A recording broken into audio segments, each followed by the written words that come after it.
Il-Jum Dinji tal-Ambjent jiġi ċelebrat fil-5 ta' Ġunju. It-tema ta' din is-sena hija Green Economy. Does it include you?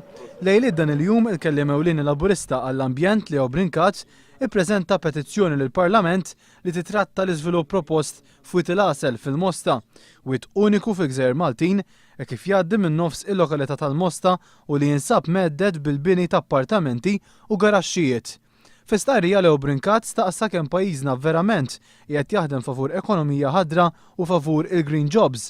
Fakkar li l-Partit Laburista huwa favur din it-tip ta' ekonomija għaliex apparti li ttejjeb l-ugwaljanza soċjali u tkattar id-dħul u l-impjiegi taċ-ċittadini, issaħħaħ ukoll l-effiċjenza fl-użu tal-enerġija u tar-riżorsi.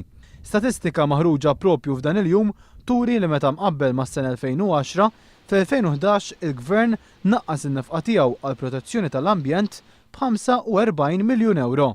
Intant f'dan il-jum One News tkellem ukoll ma' 3 tfal li kienu fost ir-rebbieħa Maltin tal-kompetizzjoni internazzjonali Young Reporters for the Environment.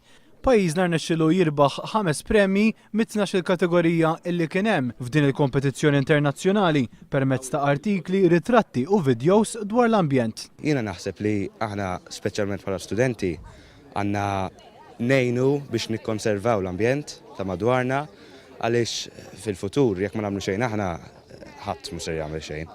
F'dan il-proġett iffokajna fuq l-ilma u kif l-ilma ġie affettwat negattivament f'dal proġett tan-Nadur Għawdex.